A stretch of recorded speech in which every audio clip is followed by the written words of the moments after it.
Amplify Science Matter and Energy in Ecosystems Unit, Chapter 4, Lesson 4.3, Writing a Scientific Argument Review Video.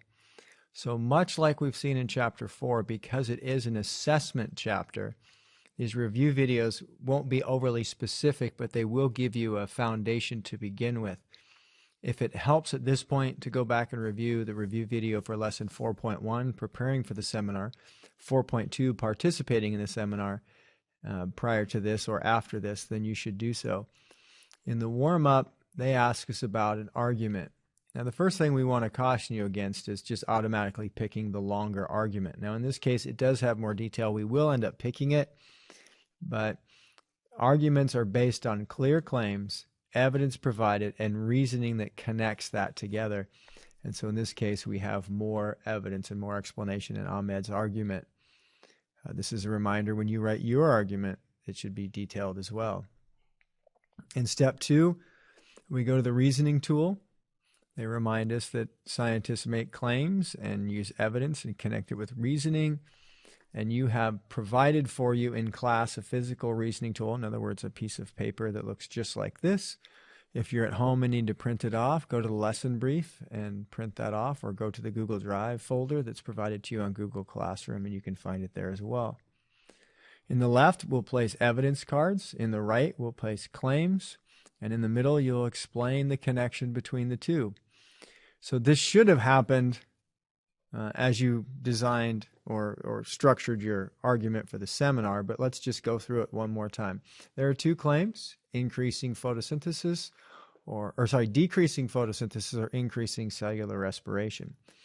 If you mentioned claim 1, you should have cards that support a decrease in photosynthesis. For example, the card that mentions that trees produce more or photosynthesize more or use more carbon dioxide from the atmosphere than grass. They're considerably bigger, and for the area that they're planted in, they do more photosynthesizing. So that would support claim 1, because when they chop the trees down and replace it with grass, the grass can't photosynthesize as much.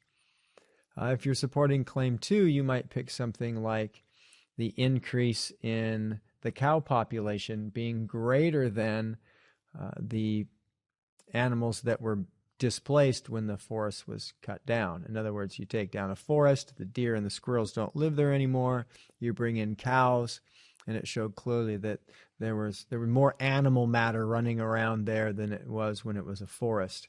And this would increase cellular respiration. You could also use the card that indicates that many of the trees were left behind decomposing, which would increase cellular respiration as well. And you need to explain that in the reasoning tool.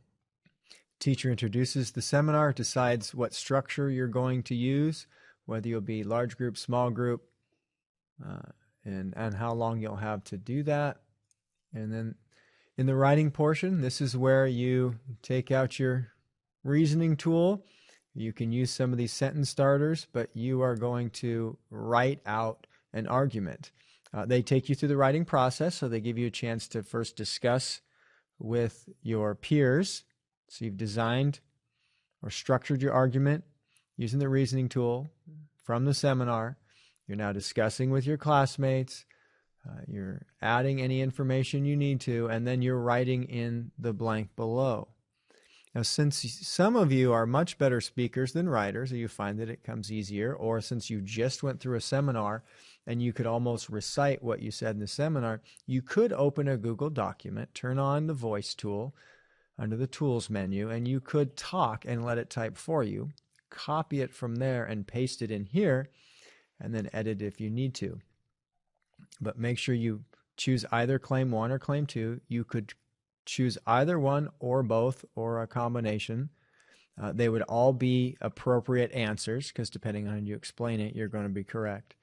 Make sure if you did claim 1, you're using the trees replacing the grass, and cards that would support 1. If you're using claim 2, pick the cow population increase, the decomposer increase. For the homework step, it's not an additional workload. It is a chance for you to edit. So they're following the writing process you follow here at Northlake, that you have a pre-write. Think of that as the seminar and the reasoning tool.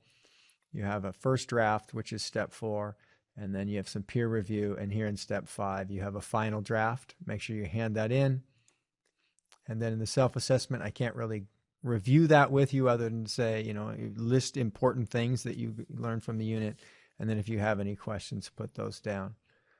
And that is 4.3.